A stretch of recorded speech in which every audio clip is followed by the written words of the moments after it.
Greetings and welcome to another Warhammer 40,000 Kill Team video. Today I'm reviewing the Elucidian Starstriders found within the Kill Team Annual for 2022. Before I get into things, thanks goes to Games Workshop for providing this to review for free. As always, I aim to be honest, impartial and constructively critical. But also, please remember to like and subscribe as well as comment. Let me know what you thought of this Kill Team as well as anything else. And if you want, I've got a Discord you can check down in the episode description below, as well as a Patreon if you want to give me some more support. But yeah, let's get on with the review. So yeah, I'm reviewing the Elucidian Starstriders found in the Kill Team Annual. And for the narrative, the Elucidian Starstriders are led by a rogue trader. They go about based on what their jurisdiction covers, whether they're looting for bounty or are going after a high priority target. They operate for the Imperium as well as for themselves, leaving for honor as well as bounty and booty, depending your viewpoint.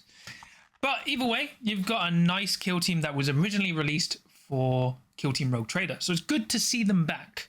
So for your kill team roster, you have recon or security, which is really good.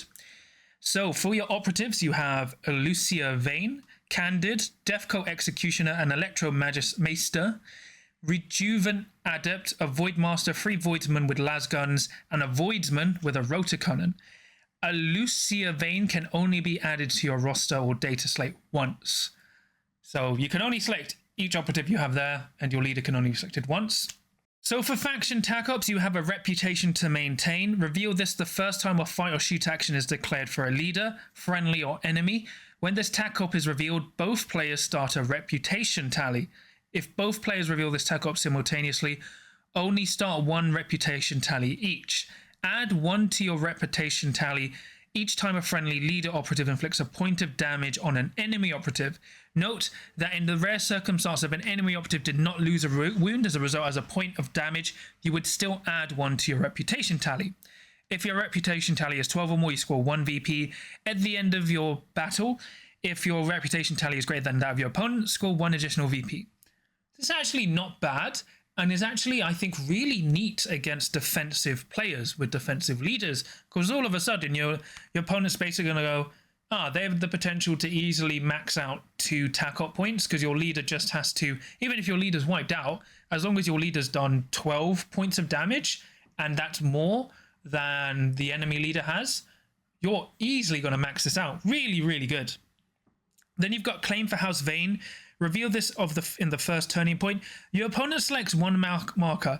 It cannot be an objective marker that can be permanently removed, but it can be one that can be picked up. At the end of any turning point, if friendly operatives are controlling it, you get 1 VP. At the end of the battle, if you're controlling it, you get 1 VP. Really good again. Really like this, especially when you double down with security or recon. Really nice. Really like this tac-op. Then you've got Investigate Motive Force. Reveal this in any target reveal step.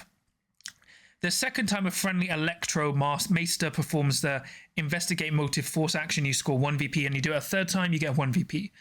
The friendly Electro Maester can perform this following mission action. Investigate Motive Force. You can perform this while it controls an objective marker that is not within your drop zone and has not been investigated before. If you do so, investigate that objective. So the only problem is you kind of have to really plan where you're going. So you may like zigzag, like let's say there's one objective here, and one objective here. You will have to go like 1, 2, or like 1, 2, 3. You can't go like 1, 2, 3 because you won't have the movement. So it's the weakest one. I would basically always take faction 1 and 2. 3, not really. Then you've got the following abilities. You've got Warrant of Trade, and you can use them up to 3 times per game. You can issue a Warrant of Trade ability below. Each ability specifies when it can be used, and you must inform your opponent when you do so, and you cannot use the same ability more than once per game. So you've got Coerce, so you use this when selecting the drop zone after rolling off to decide attack and defender. You can re-roll it, very strong. Coordinate, at the end of a select kill team step, add 1 CP to your pool. Really good. Adaptable terms. When you're selecting tac-ops, you can select tac-ops from 2 of your archetypes rather than 1. Not bad, that's okay. You've got Consideration. At the start of the select equipment step, you can get 6 additional points of equipment, which is crazy.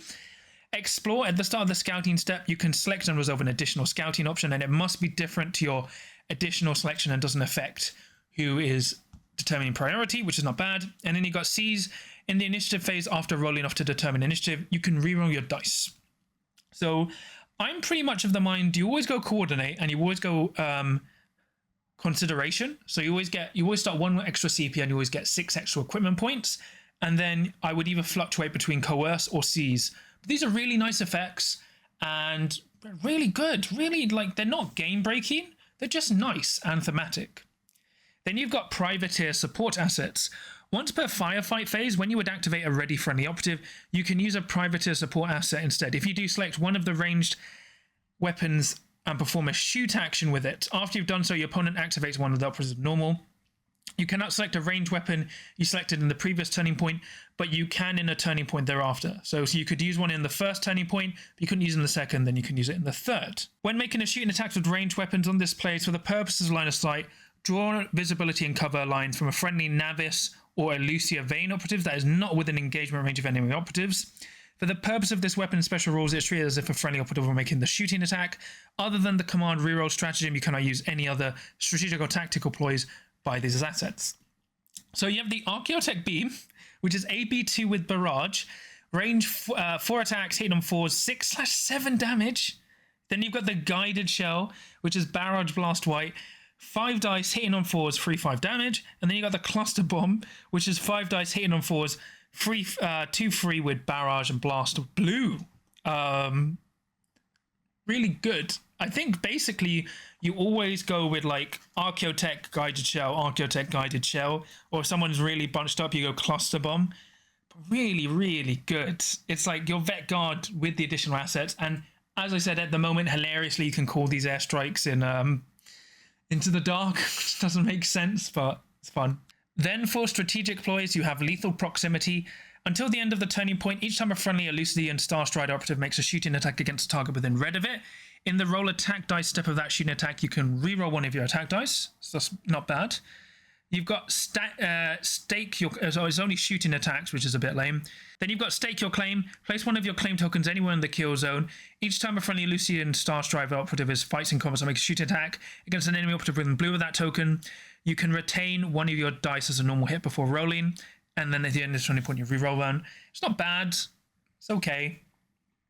Then you've got Undaunted Explorers. Till the end of the turning point, each time a friendly operative is within white of an objective marker or within red of the opponent's drop zone and fights in combat or a shooting attack is made against it, in the resolve successful hit step of that combat shooting attack, you can halve the damage inflicted on that friendly operative, rounding up. That's actually pretty neat. Then you've got New Frontier. Till the end of the turning point, each time a friendly operative, excluding the dog, performs a new move action, it can move an additional black, but it must finish to move closer to your opponent's drop zone. I really like this as well. Really nice. Then you've got Tactical Ploys, Combined Arms. So first you have Combined Arms. Use this after rolling your attack dice for an attack dice made by a friendly operative that has been targeted by another friendly operative. With a shooting attack during that turning point, you can reroll any or all of your dice. So it's a nice way to get full rerolls. Survivalist uses Tactical Ploy with then a friendly operative is more than blue from the enemy operative that is activated. That friendly operative regains 4 lost wounds. You can only use this Tactical Ploy once for each operative, so it's a nice way to get heal. And then you've got Daring. Use this when a friendly Navis operative is activated, add 1 to its APL, which is not bad. Then you've got Well Drilled. Use this Tactical Ploy when a friendly Navis operative is activated. Select one friendly other Navis operative visible and within red of it that is eligible to activate it. They basically get GA2. It's okay. I think you're probably just going to be using Daring or Combined Arms to get full rerolls. Not bad. So first you have your leader, Elucidian Vein. She has 8 wounds and a 4-up armor save. She has a digital laser, which is 4 dice, hitting on 3, 0/0 damage, range blue, lethal 3-up, indirect limited with mortal wounds 2. So you're going to use this once. It's a nice way to do mortal wound damage, I get. Then you've got the Heirloom Relic Pistol, which is 4 dice, hitting on 3s, 4/5, range red, indirect with piercing 1. Then you've got the Monomolecular Cane Rapier, which is 4 attacks, hitting on 3s, 3/6, lethal 5-up. So she has a 4-up invulnerable save. Each time this operative is activated, it can perform a free fight or shoot action during its activation. And then Merciless. Each time this operative fights in combat or makes a shooting attack, if it's against an enemy operative that has fewer than the starting number of wounds remaining, in the roll attack dice step, you can reroll one of your attack dice. So she's actually surprisingly quitty and surprisingly killy and pseudo APL free. Really, really nice. Next you have Candid, the dog. It's movement 4 white, 5 up save, 6 wounds. Vicious bites, 4 attacks, hit on freeze, 3/4 with rending. This operative cannot perform mission actions and cannot be equipped with equipment. Each time it's activated, you can perform the first white of distance it climbs, drops, or traverse. A loyal companion. Each time this friendly operative performs a fight action, if this operative is a valid target, you can select this operative as the target instead. And then if someone charges within blue of you, you can charge to be the target. So you basically, your dog tanks the attack. Then you've got Retrieve, perform a free fallback, dash, or normal move action, and you can do a pickup during any point and move. So basically the same role as Crute Hounds. Pretty neat. Then you've got the Death Cult Executioner, who has 8 wounds, APL 3, and a 6 up save. The Dart Mask is 4 dice, hitting on freeze, 1/1 damage with range red, lethal 5 up, silent, and stun. Not bad. And then you've got a 5 attack power weapon hitting on 2s, which is a 5 up invulnerable save and a duelist. Each time this operative fights in combat, you can resolve 1 successful hit before the attacker. If you do so, it must be parried. Every time you would lose a wound on a 6, that wound is not lost. And you're an assassin. For 1 AP, you can change your operative, and you cannot perform this while within engagement range. So pretty killy, not too bad, pretty nice.